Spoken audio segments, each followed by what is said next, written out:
السلام عليكم ورحمة الله وبركاته. أعوذ بالله من الشيطان الرجيم. بسم الله الرحمن الرحيم. الحمد لله رب العالمين والصلاة والسلام على أشرف المرسلين سيدنا محمد وعلى آله وصحبه أجمعين. أما بعد.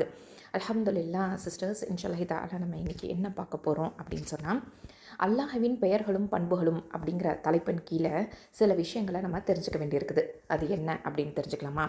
அதாவது அல்லாஹவை நம்ம ஒருமைப்படுத்துகிறோம் இல்லையா? அவனை வணங்குறதுக்காகவே தான் நம்ம படைக்கப்பட்டுள்ளோம் அப்படிங்கிறது நமக்கு தெரியும். இந்த உலகத்தில் பிறந்த ஒவ்வொரு முஸ்லீமுக்கும் தன்னுடைய இறைவன் யார் அப்படின்னு தெரியும். யார்? அல்லாஹ் சுப்ஹானஹு வ தஆலா. நபி யாருன்னு தெரியும். யார்? முஹம்மது நபி ஸல்லல்லாஹு அலைஹி வஸல்லம் அவர்கள். மார்க்கம் என்னன்னு தெரியும். என்ன? இஸ்லாம் அப்படிங்கிற இந்த அழகிய தீன். இது எல்லாமே தெரிஞ்சுக்கிறது அப்படிங்கிறது ஒவ்வொரு முஸ்லீம் மேலேயும் கட்டாய கடமையாக இருக்குது. அல்லாஹவை பற்றி தெரிஞ்சுக்கிறது அப்படிங்கிறது கட்டாயம் அப்படிங்கிற போது அவனுடைய பெயர்களையும் பண்புகளையும் கண்டிப்பாக நம்ம தெரிஞ்சு தானே ஆகணும் இல்லையா? அல்லாஹவை ஒருமைப்படுத்தி அவனை நம்ம வணங்குறோம். அதுக்காக தான் நம்ம படைக்கப்பட்டுள்ளோம் அப்படிங்கிறத அல்லாஹ் சுப்ஹானஹு வ தஆலா குர்ஆனில் நமக்கு சொல்லி காமிக்கிறான். எதில் சொல்கிறான் அப்படின்னு பார்த்தீங்கன்னா, வமா ஹலக்குதுல் ஜின்ன வல் இன்ஸ இல்லா லியஅபுதூன் அப்படின்னு சூரத்து தாரியாத்தில் 56வது வசனத்தில் சொல்கிறான். வமா ஹலக்குது, நான் படைக்கவில்லை. யாரை படைக்கவில்லை? அல் ஜின்ன வல் இன்ஸ, ஜின்களையும் மனிதர்களையும், இல்லா தவிர, லியஅபுதூன் அவர்கள் என்னை வணங்குவதற்கே. அப்போது அழுத்தமாக சொல்கிறான், வணங்குறதுக்காகத்தான் நான் உன்னை படைச்சிருக்கிறேன், மனிதர்களையும் ஜின்களையும் வணங்குறதுக்காக மட்டும்தான் நான் உன்னை படைச்சிருக்கிறேன் அப்படிங்கிறது தான் அல்லாஹ் சுப்ஹானஹு வ தஆலா இதில் நமக்கு சொல்லி காமிக்கிறான். அப்படி இருக்கும்போது எப்படி நம்ம அல்லாஹ்வை ஒருமைப்படுத்துகிறோம் அப்படின்னு பார்த்திங்கன்னா, 3 விஷயங்களில் நம்ம ஒருமைப்படுத்துகிறோம். எப்படி? அவனை வணங்குறதுல ஒருமைப்படுத்துகிறோம், அப்புறம் அவனுடைய செயல்களில் ஒருமைப்படுத்துகிறோம், அப்புறம் அவனுடைய பெயர்களையும் பண்புகளையும் அவனை ஒருமைப்படுத்துகிறோம் இல்லையா? அல்ஹம்துலில்லாஹ். இப்போது பார்த்தீங்க அப்படின்னு சொன்னால், நம்ம அல்லாஹுடைய பெயர்களையும் பண்புகளையும் குறித்து ஏன் நம்ம கவனம் எடுக்கணும் அப்படிங்கிறத ரொம்ப ரொம்ப முக்கியமான ஒரு விஷயமா இருக்குது. ஏன்னா தௌஹீத் அப்படின்னாலே அல்லாஹ்வை ஒருமைப்படுத்துறது தான் அர்த்தம். அவனை ஒருமைப்படுத்துறதுலேயே 3 வகை இருக்குது. அதாவது இபாதத்து செய்கிறதுல அவனை ஒருமைப்படுத்தணும். அதாவது நம்ம செய்யக்கூடிய வணக்க வழிபாடுகள் எல்லாமே அல்லாஹுக்கு மாத்திரம்தான், அல்லாஹோட எந்த ஒன்றையுமே இணை வைக்கக்கூடாது அப்படிங்கிறதுல நம்ம தெளிவாக இருக்கோம். அல்ஹம்துலில்லாஹ். அடுத்தது 2வது விஷயமா என்ன பார்க்குறோம்? அல்லாஹுடைய செயல்களில் அவனை ஒருமைப்படுத்துறது அப்படின்னு. அதாவது அல்லாஹ் தான் படைத்தல், பரிபாலித்தல், ரிஸ்க் அளித்தல், மழை பொழிய செய்தல் அப்படிங்கிற விஷயங்களில் எல்லாமே அல்லாஹ்வை நம்ம ஒருமைப்படுத்துகிறோம். இந்த செயல்கள் எல்லாமே அல்லாஹ் மட்டும்தான் செய்கிறான்.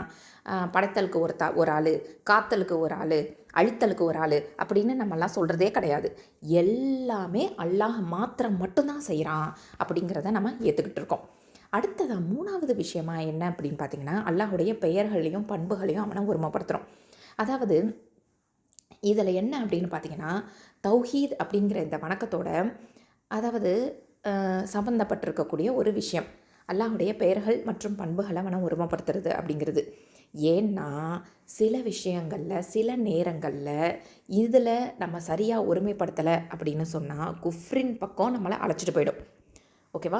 குஃப்ரின் பக்கம் நம்மளை அழைச்சிட்டு போயிடும். அதனால் அல்லாஹுடைய பெயர்களும் பண்புகளும் குறித்து நம்மளுடைய கொள்கை எப்படி இருக்கணும், அக்கீதா எப்படி இருக்கணும் அப்படிங்கிறது ரொம்ப ரொம்ப இம்பார்ட்டண்ட்டான ஒரு விஷயமா இருக்குது. அதாவது அஹ்லு சுன்னா வல் ஜமாத் அதில் தான் நம்ம இருக்கிறோம் இல்லையா? இப்போது அவங்களுடைய நம்பிக்கை என்ன அப்படின்னு பார்த்திங்கன்னா, அல்லாஹுடைய பெயர்கள் மற்றும் பண்புகளை குறித்து நம்மளுடைய கொள்கை எப்படி இருக்கணும் அப்படின்னு பார்த்திங்கன்னா, நம்ம அல்லாஹ் தன்னை எதன் மூலமாக வர்ணிச்சிருக்கிறானோ அதை அப்படியே ஏற்றுக்கணும். அது மட்டும் இல்லாமல் ரசூல் ஸல்லல்லாஹு அலைஹி வஸல்லம் அவர்கள் எதன் மூலம் அல்லாஹ்வை வர்ணித்தாங்களோ அதை கொண்ட நம்மளும் வர்ணிக்கணும். அதாவது அல்லாஹுடைய பெயர்களையும் பண்புகளையும் திரிவுபடுத்தல் கூடாது, வியாக்கியானம் செய்யக்கூடாது, முறை கற்பித்தல் கூடாது, ஒப்பாக்கி கூறல் கூடாது, இல்லாமல் அந்த பேரே இல்லை அப்படின்னு நம்ம சொல்லக்கூடாது. இந்த மாதிரியான காரியங்களில் எல்லாமே நம்ம தெளிவாக இருக்கணும். அல்ஹம்துலில்லாஹ். அடுத்தது பார்த்திங்கன்னா, அல்லாஹுடைய பெயர்கள் அழகானதாக இருக்குது இல்லையா? கண்டிப்பாக அல்லாஹுடைய பெயர்கள் அழகானது தானே. அதில் யாருக்காவது டவுட் இருக்குதா? கண்டிப்பாக கிடையவே கிடையாது. அல்லாஹுடைய பெயர்கள் ரொம்ப ரொம்ப அழகானது. ஏன்னா அல்லாஹ் சுப்ஹானஹு வ தஆலாவே குர்ஆனில் நமக்கு சொல்லியிருக்கிறானே, வலில்லாஹில் அஸ்மாஉல் ஹுஸ்னா ஃபதுஊஹு பிஹா அதாவது வலில்லாஹி அல்லாஹுக்கே அஸ்மாவுல் ஹுஸ்னா, அஸ்மா அப்படிங்கிறது பெயர்கள், அல் ஹுஸ்னா மிக அழகியவை அப்படின்னு சொல்கிறான். ஃபதுஊஹு ஆகவே அழையுங்கள், பிஹா அவற்றை கொண்டு. அப்போது அல்லாஹுக்கு அழகிய திருநாமங்கள் இருக்கின்றன, அவற்றை கொண்டே நீங்கள் அவனை பிரார்த்தியுங்கள் அப்படின்னு அல்லாஹ் சுப்ஹானஹு வ தஆலா இந்த ஆயத்தில் நமக்கு சொல்கிறான் இல்லையா. இது சூரத்துல் ஆராஃபில் 180வது ஆயத்து. அப்போது அல்லாஹுடைய பெயர்கள் எப்படிப்பட்டவை? அழகானவை. அழகான பெயர்களை கொண்டு அல்லாஹ்வை நம்ம அழைக்கணும் தானே. அல்ஹம்துலில்லாஹ். அப்போது அல்லாஹுடைய பெயர்கள் அனைத்துமே அழகானவை அப்படிங்கிறத நம்ம தெரிஞ்சு வச்சுருக்கிறோம். அதாவது அழகுலையும் சரி, சிறப்புலையும் சரி, உச்சகட்டத்தில் இருக்கும், டாப் மோஸ்ட்டில் இருக்கக்கூடியது தான் அல்லாஹுடைய பெயர்கள். சுப்ஹானல்லாஹ். அதில் எந்த ஒரு குறைவுமே கிடையாது, அதில் எந்த ஒரு குறைவுமே இல்லை அப்படிங்கிறத நம்ம தெரிஞ்சு வச்சுருக்கிறோம். அல்ஹம்துலில்லாஹ். இப்போது ஃபார் எக்ஸாம்பிள் உதாரணத்துக்கு நம்ம பார்த்தோம் அப்படின்னு பார்த்தீங்கன்னா, அல் ஹய்யூ அப்படின்னு ஒரு அழகான பெயர் அல்லாஹுக்கு இருக்குது. அல் ஹய்யூ அப்படின்னு அல்லாஹுக்கு இந்த பெயர் இருக்குதா. இதனுடைய கருத்து என்ன அப்படின்னு பார்த்தீங்கன்னா, உயிரோடு உள்ளவன், என்றென்றும் உயிரோடு இருப்பவன் அப்படின்னு அர்த்தம். இந்த பெயர் பார்த்திங்கன்னா அழகுலையும் சிறப்புலையும் உச்சக்கட்டத்தில் இருக்குது. நாமும் தான் உயிரோடு இருக்கிறோம் இல்லையா. நமக்கு பிறப்பு இருக்குது, இறப்பு இருக்குது. அல்லாஹுக்கு இருக்குதா?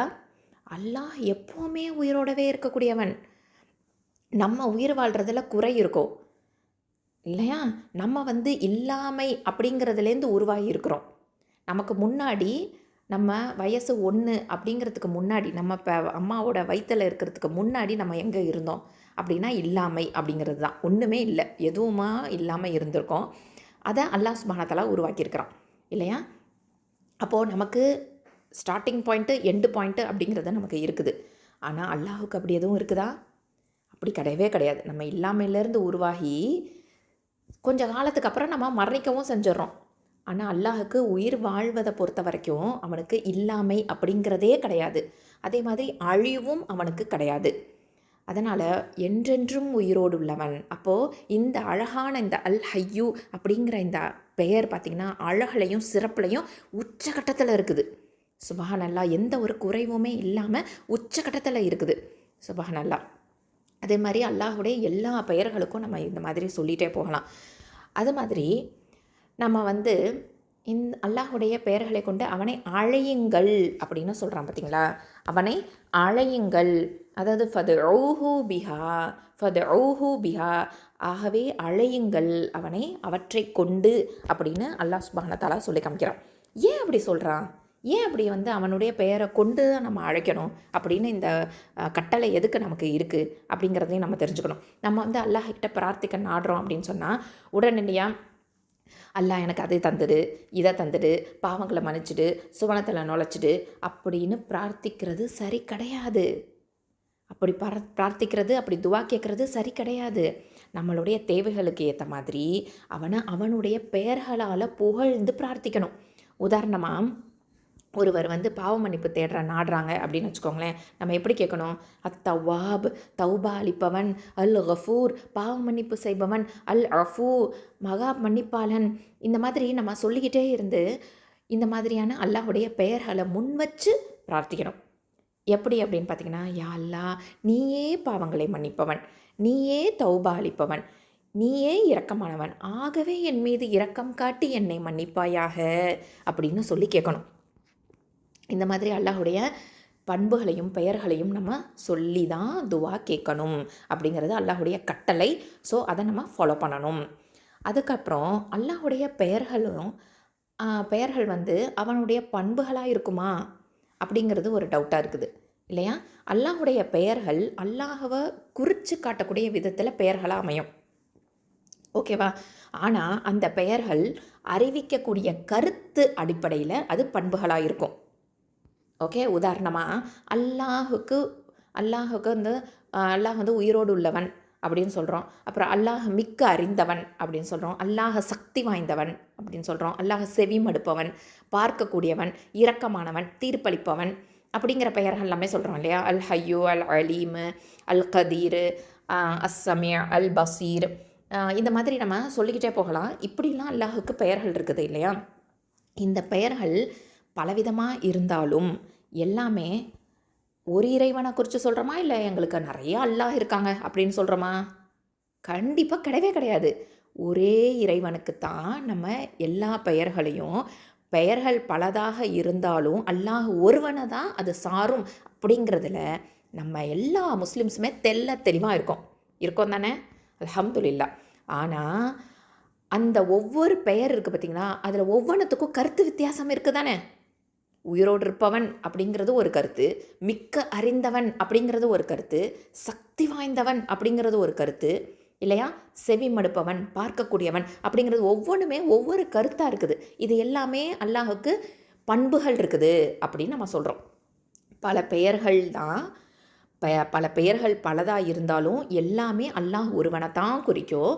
அந்த ஒவ்வொன்றுமே கருத்து வித்தியாசமானதாக இருக்கும் அப்படிங்கிறதுல நம்ம தெளிவாக இருக்கிறோம். அல்ஹம்துலில்லாஹ். அது மட்டும் இல்லை, அல்லாஹுடைய பெயர்கள் பண்புகள் விஷயத்தில் நிறைய வழிகட்ட பிரிவினர்கள் உருவாயிட்டாங்க. சரியா? அதெல்லாம் என்னென்ன அப்படிங்கிறத நம்ம லைட்டாக தெரிஞ்சுக்கலாம். அதாவது கராமிதா அப்படின்னு சொல்லுவாங்க. அதாவது தத்துவவியலாளர்கள் அப்படின்னு சொல்லுவாங்க. தத்துவவியலாளர்கள் அப்படின்னு சொல்லலாம். தத்துவவியலாளர்கள் அதாவது இவங்க ஃபிலாசபிக்கலாக ஒரு விஷயத்தை அப்ரோச் பண்ணக்கூடியவங்க. அல்லாஹ் என்ற ஒருவன் இல்லை அப்படின்னு சொல்லுவாங்க. அவனுக்கு பெயரும் பண்புலாம் கிடையாது அப்படிங்கிறது இவங்களுடைய கொள்கையாக இருக்குது. அப்புறம் ஜஹ்மியாக்கள்னு சொல்லுவாங்க. அல்லாஹ்னு ஒருத்தன் இருக்கிறான், அல்லாஹ்னு உண்டு, ஆனால் அவனுக்கு பெயரோ பண்போ இல்லை அப்படின்னு சொல்லக்கூடியவங்க. அப்புறம் முஅத்தசிலாக்கள்னு சொல்லுவாங்க. அல்லாஹுக்கு பெயர்கள் மாத்திரமே இருக்குது, பண்புகள் அவனுக்கெல்லாம் கிடையாதுப்பா அப்படின்னு சொல்லுவாங்க. அப்புறம் அஷரியாக்கள் அப்படின்னு ஒரு கூட்டம் இருக்குது. அல்லாஹுடைய பண்புகளில் 7 பண்புகளை மாத்திரம்தான் உறுதிப்படுத்திக்குவாங்க. அதாவது உயிரோடு உள்ளவன், நாடுபவன், சக்தி உள்ளவன், அறிவுள்ளவன், செவி மடுக்கக்கூடியவன், பார்க்கக்கூடியவன், பேசக்கூடியவன், இந்த மாதிரியான பெயர்களை அல்லாஹுக்கு உறுதிப்படுத்தக்கூடிய பெயர்கள் அப்படின்னு சொல்லுவாங்க. அப்புறம் மாத்துருதியாக்கள்னு ஒரு குரூப்பு. இவங்க அஷரியாக்கள் மாதிரியே 7 பண்புகளோட ஒரு பண்பை மாத்திரமே அதிகப்படுத்தினாங்க. அதாவது உருவாக்குதல் அப்படிங்கிற பண்பை எக்ஸ்ட்ராவாக சொன்னாங்க. அதுக்கப்புறம் முமஸ்ஸிலாக்கள் அப்படின்னு ஒரு குரூப்பு. இவங்க அல்லாஹுடைய பெயர்கள் அப்புறம் பண்புகளில் வரம்பு மீறியவங்களாக இருந்தாங்க. ஏன்னா அல்லாஹுடைய பண்புகளை படைப்பினங்கள் பண்புகளோடு ஒப்பாக்கிட்டாங்க. அதுக்கப்புறம் முபவ்விதாக்கள் அப்படின்னு ஒரு குரூப்பு. இவங்க அல்லாஹுடைய பண்புகளை அறிவிக்கக்கூடிய பெயர்களை இவர்கள் உறுதிப்படுத்தினாங்க. அதாவது அல்லாஹுக்கு மாத்திரமே தெரியும் அப்படின்னு சொல்லிட்டாங்க. அதுக்கப்புறம் பார்த்திங்க அப்படின்னு சொன்னால் இன்னும் பலவிதமாக நம்ம சொல்லிகிட்டே போகலாம். அதாவது முதல்ல அல்லாஹுடைய பண்புகளை சுய சிந்தனை மூலமாக மறுத்தவங்க அலி ரலியல்லாஹு அன்ஹு அவங்க ஆட்சி காலத்தில் ஜஹ்மியாக்கள் தான். அதுக்கப்புறம் இவங்க சிந்தனை எப்படி அப்படின்னு பார்த்தீங்கன்னா, அல்லாஹ் சிரிக்கிறான், கோபப்படுறான் அப்படின்னு குரான்ல சஹீஹான ஹதீஸுகளையும் இருக்குது. இது எல்லாமே மனிதர்களோட பண்புகள், இது எப்படி அல்லாஹுக்கு பொருந்தும் அப்படின்னு அந்த பண்புகளை மறுத்துட்டாங்க, வேறு விளக்கம் கொடுத்துட்டாங்க. இதனால் இவங்க இஸ்லாத்தை விட்டே வெளியேறிட்டாங்க. அப்புறம் முஅத்தசிலாக்கள்னு சொன்னோம் இல்லையா, இந்த வழிகேடு கூட்டம் அலி ரலியல்லாஹு அன்ஹு அவங்களோட இறுதி ஆட்சி காலத்தில் உருவானதாக இருக்குது. இவங்க கொள்கை என்னென்னா, அல்லாஹுடைய பெயர்களை ஏற்றுக்கிட்டாங்க, ஆனால் பண்புகளை மறுத்துட்டாங்க. அல்லாஹ் பார்க்குறான், கேட்குறான் அப்படின்னு குரானில் இருக்குது அப்படின்னு சொன்னால், இது மனிதர்களுடைய பண்பு, அல்லாஹுக்கும் எப்படி இருக்க முடியும் அப்படின்னு மறுத்துட்டாங்க. இவங்க அதனால் இஸ்லாத்தை விட்டே வெளியேறிய கூட்டமாக ஆயிடுவாங்க. அப்புறம் அஷரியாவை பொறுத்த வரைக்கும் பார்த்திங்கன்னா, இந்த வழிகேடு கூட்டம் எப்படின்னா, அல்லாஹுடைய பண்புகளில் 10 மட்டும் ஏற்றுக்கிட்டு 7ன்னு சொல்கிறாங்க, சில பேர் 10ன்னு சொல்கிறாங்க. மற்ற அனைத்து பண்புகளையும் மறுத்துட்டாங்க. இல்லைனா மற்ற பண்புகளுக்கு வேறு விளக்கம் கொடுப்பாங்க.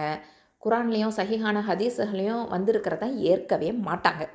அடுத்தது இன்னொரு குரூப்பு சூஃபியாக்கள்னு சொல்லிட்டு, சூஃபி அப்புறம் தரீக்கா அப்படின்லாம் கொள்கையில் வெவ்வேறு நிலைப்பாட்டிலேயே இவங்களுக்குள்ளாரியே இந்த சூஃபிசம் அப்படின்னு சொல்லக்கூடிய இவங்களுக்குள்ளாரியே 150க்கு மேலே வழிகேடு கூட்டம் இருக்குது. இதில் சூஃபியாக்கள் அப்படிங்கிறது ஒரு கூட்டம். அல்லாஹுடைய பண்புகளை மறுப்பாங்க.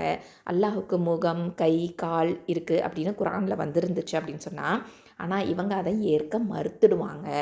குரானில் இருந்தாலுமே இவங்க அதை மறுத்துடுவாங்க. அல்லாஹ் ஒளியாக தான் இருக்கிறான், அதாவது நூறு, லைட்டு அப்படின்னு சொல்லுவாங்க. இவங்க நம்பிக்கை அப்படி தான் இருக்குது.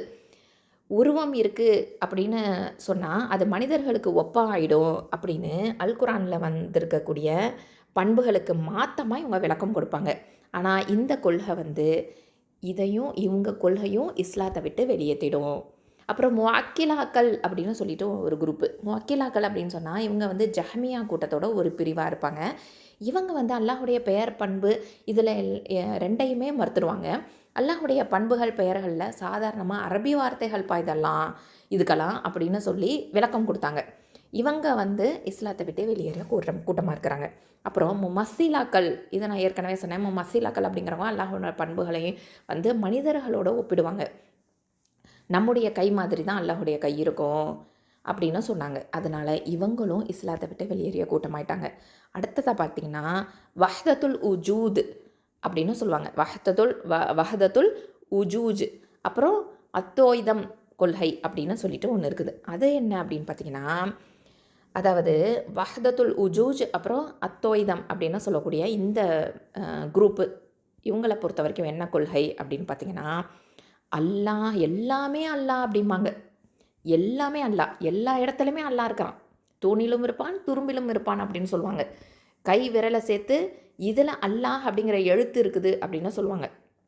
நீயும் அல்லாஹ், நானும் அல்லாஹ் அப்படின்னு சொல்லுவாங்க. அதனால் இவங்களும் இஸ்லாத்தை விட்டு வெளியேறிய ஒரு கூட்டமாக இருக்கிறாங்க. அதாவது இஸ்லாமிய பாடல்களில் கூட இந்த வரிகள் வரும். எங்கும் நிறைந்தவன் அல்லாஹ் அப்படின்லாம் சொல்லுவாங்க. இந்த மாதிரியான நம்பிக்கை நமக்கு கிடையவே கிடையாது அப்படிங்கிறத நம்ம தெளிவாக புரிஞ்சுக்கணும். ஏன்னா அல்லாஹ் சுப்ஹானஹு வ தஆலா குர்ஆனில் சொல்லியிருக்கிறான், அல்லாஹ் அர்ஷின் மீது அவனின் மகிமைக்கு தக்கவாறு உயர்ந்து உள்ளான் அப்படிங்கிறது தான் யார்? நம்மளுடைய நம்பிக்கை. நம்முடைய நம்பிக்கை அதுதான். அர் ரஹ்மானு அலல் அர்ஷிஸ்தவா.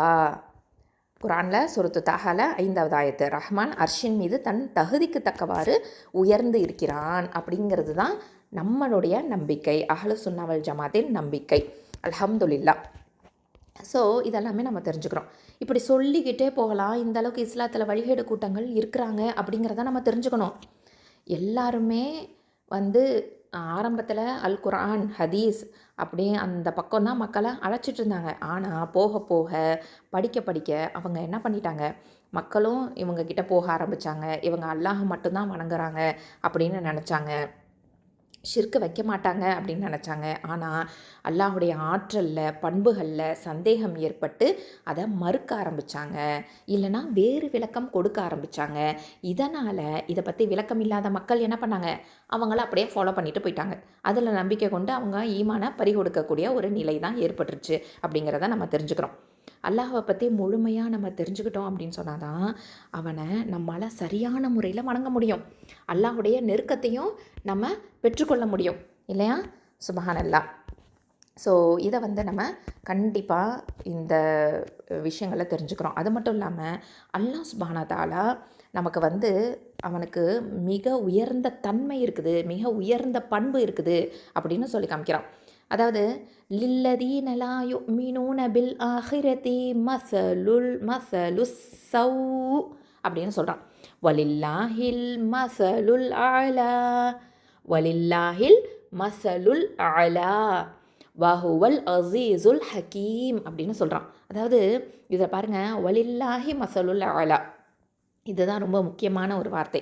வலில்லாஹி, இன்னும் அல்லாஹ்விற்கே மஸலுல் தன்மை, அல்ல அலா மிக உயர்ந்தது அப்படின்னு அல்லாஹ் சுப்ஹானஹு வ தஆலா சொல்லி காமிக்கிறான். அந்த பண்புங்கிறது மிக உயர்ந்தது. அதாவது லில்லதீன எவர்களுக்கு லா யுமினூன நம்பிக்கை கொள்ள மாட்டார்கள், பில் ஆஹிரத்தி மறுமையை, மஸலு தன்மை, அஸ்ஸௌ அப்படின்னா கெட்டது. அதாவது எவர்கள் மறுமையின் மீது ஈமான் கொள்ளவில்லையோ அவர்களுக்கே கெட்ட தன்மை இருக்கிறது அப்படின்னு அர்த்தம். வலில்லாஹில் மஸலுல் அலா, அல்லாஹுக்கோ மிக உயர்ந்த தன்மை இருக்கிறது. வஹுவல் அஸீஸுல் ஹக்கீம், மேலும் அவன் மிகைத்தவன் ஞானமிக்கவன் அப்படின்னு அல்லாஹ் சுப்ஹானஹு வ தஆலா இதில் நமக்கு சொல்லி காமிக்கிறான். அப்போது அல்லாஹுக்கு பண்புகள் இருக்குது அப்படிங்கிறத அல்லாஹ் சுப்ஹானஹு வ தஆலா இந்த ஆயத்தில் சூரத்து நஹல்ல 60 நமக்கு சொல்லி காமிச்சிட்டான். அப்போது அல்லாஹ்வின் பண்புகள் பார்த்திங்கன்னா 3 வகையில் இருக்குது. ஒன்று ஜாத்துக்கான பண்புகள், அதாவது உள்ளமை அப்படின்னு சொல்லுவோம். அதாவது அல்லாஹுவோட எப்பொழுதுமே சேர்ந்திருக்கக்கூடிய பண்புகள். உதாரணத்துக்கு அறிவுள்ளவன், சக்தி உள்ளவன், இது வந்து எப்பொழுதுமே அல்லாஹுக்கே உரிய பண்புகள், ஜாத்தில் இருக்கக்கூடியது. அதாவது அவனுடைய உள்ளமை, அவனுக்கே உரித்தான பண்பு அப்படின்னு சொல்லுவோம். அடுத்ததாக 2வது பண்பு என்ன அப்படின்னு பார்த்தீங்கன்னா செயல் ரீதியான பண்புகள். அதாவது அல்லாஹ் நாடுனா ஏற்படக்கூடிய பண்புகள். உதாரணத்துக்கு மழை பொழிவித்தல் அப்படிங்கிறது அல்லாஹ் நாடணும், நாடுனா மழை பொழியும். கோபப்படல் அப்படிங்கிறது அல்லாஹ் நாடணும், அப்போ தான் அவன் கோபப்படுவான். வெறுத்தல் அப்படிங்கிறது அல்லாஹ் நாடணும், அப்போ தான் அவன் வெறுப்பான். ஸோ இந்த மாதிரியான பண்புகள்லாம் இருக்குது பார்த்திங்களா, இது எல்லாமே அல்லாஹோட எப்பொழுதுமே சேர்ந்துருக்கும். அல்லாஹ் நாடுனா தான் அது நடைபெறும். அப்போது இது செயல் ரீதியான பண்புகள் அப்படிங்கிறத நம்ம தெரிஞ்சுக்கிறோம். அடுத்தது செய்தி ரீதியான பண்புகள் அப்படின்னு இருக்குது. செய்தி ரீதியான பண்புகள் அப்படின்னு சொன்னால், உதாரணத்துக்கு அல்லாஹுக்கு கை இருக்குது, கண் இருக்குது, முகம் இருக்குது அப்படிங்கிறது எல்லாமே நம்ம செய்தி குரானில் இருக்குது. அதை அப்படியே நான் நம்புகிறோம். எப்படி இருக்கும்? அல்லாஹு ஆலம், அல்லாஹ் ஒருவனே அறிந்தவன் அப்படிங்கிறத நம்ம முடிவு பண்ணிக்கணும். ஓகேவா? ஏன்னா நம்ம எதனோடையும் அல்லாஹோ ஒப்பிட முடியாது, நம்மளை மாதிரி அப்படின்னு நினச்சி கூட பாத்திர முடியாது. ஓகேவா? அது ஷிர்க் ஆகிடும். அப்போது செய்தி ரீதியான பண்புகள், அப்போது அல்லாஹுக்கு கை இருக்குதுன்னு குரானில் சொல்கிறான் அப்படின்னு சொன்னால், ஆமாம் கை இருக்குது. எப்படி இருக்கும்? அல்லாஹு ஆலம். அல்லாஹுக்கு கண் இருக்குது அப்படின்னா, ஆமாம் கண் இருக்குது. எப்படி இருக்கும்? அல்லாஹு ஆலம். அல்லாஹுக்கு முகம் இருக்குது. எப்படி இருக்கும்? அல்லாஹு ஆலம்.